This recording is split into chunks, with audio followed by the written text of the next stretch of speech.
size talebim, bulunduğunuz yerde yapabilirsiniz veya karşı tarafta yapabilirsiniz. Hayır, biz il binasının önünde anlamlıdır. Çünkü bu hükümeti ilde temsil eden yerdir. Ve biz açıklamayı AK Parti il binasının önünde yapmak istiyoruz. Buna ilişkin bir yasak da yok, bir düzenleme de yok. Mevzuatta bunun aksine bir şey de yok. Yani bunu bir mahkeme kararınız varsa görelim. Şimdi içinde bulunduğumuz süreci etkileyeceğini düşünüyoruz biz bunun.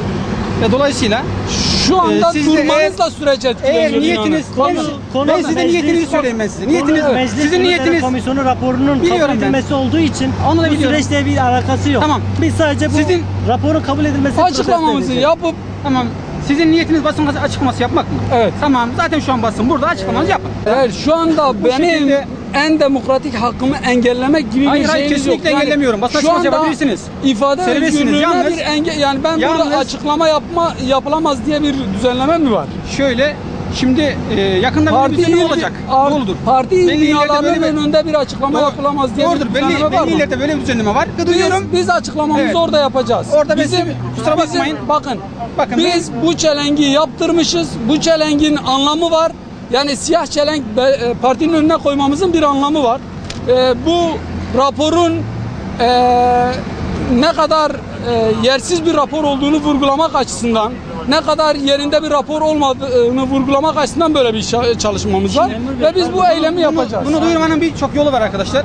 Tek yolu bu değil. Bunu bu şekilde ben bu şekilde duyurmak istiyorum. Siz böyle bir eylem kolluk kuvveti olarak sizin koyacağınız eylem şeklini mi ben benimseyeceğim? Olmaz böyle şey. Tamam, işte ben de size alternatif başka bir şey söyleyin diyorum. Alternatif bir şey yapın. Burada arkadaşlar ben iyi niyetliyim. Ben iyi niyetli olarak burada size yaklaşıyorum, bakın rica ediyorum. Bir dakika, ben söyleyeceğim. Burada bu partinin önüne engellemenin iyi niyeti olamaz. Yani şu anda bir engellemeyle karşı ben sizinle şu an iletişim halindeyim. Tamam. Konuşabiliyorum. Sizi anlıyorum. Siz de beni anlayın lütfen. Sizi anlıyoruz. Tamam. Bize yardımcı olursanız Ben size yardımcı oluyorum zaten. Onun olmadan bize bir şey söyleyeceğim. Bizim bu çelengi AK Parti binasının önüne koymamız süreci nasıl zedeleyecek söyler misiniz? Bir şey daha söyleyeyim.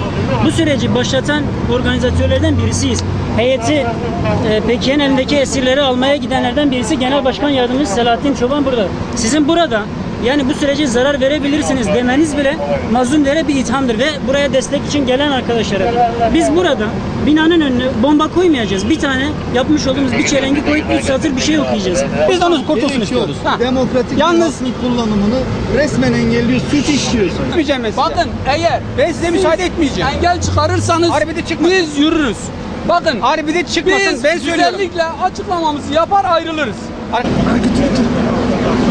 Avrupa İnsan Hakları Mahkemesi kararlarıyla şiddet unsuru içermeyen düşünce, ifade, örgütlenme özgürlüğüne ilişkin eylemlerin engellenemeyeceğine dair kararlara rağmen bu hususta güya Yargıtay üyelerinin, mahkeme üyelerinin, savcıların aldığı eğitimlere rağmen hala bu tür engellemelerle karşılaşmamızı bu yüzyılda nasıl insan haklarının ayaklar altına aldığını göstermesi bakımından sizleri takdirine sunuyorum. Katliamlar tarihine bir kara sayfa daha olarak geçen Roboski katliamının üzerinden geçen haftalar ve aylar boyunca mağdur ailelerin acılarına yenileri yine devlet tarafından eklenirken idari ve cezai soruşturmadan beklenen adalet umudu gün be gün zayıflamaya devam etti. Devletin katliamın maddi faillerini bulma noktasında gösteremediği çabayı maktullerin yakınlarını gözaltına alma, tutuklama, yargılama ve cezaya mahkum etme konusunda nasıl pervasızca gösterdiğine şahitlik ettiğimiz gibi katliam için adalet talep edenlerin yasa dışı örgüt uzantısı yaftasını nasıl yediğini de gördük.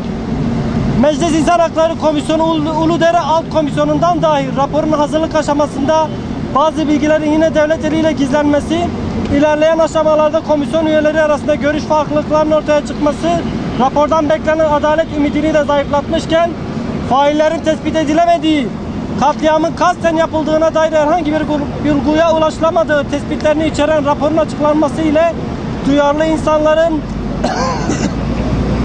ve biz insan hakları aktivistleri adalete ve siyasete olan inancı bitmiş, ailelerin ise acıları kat be kat artmıştır.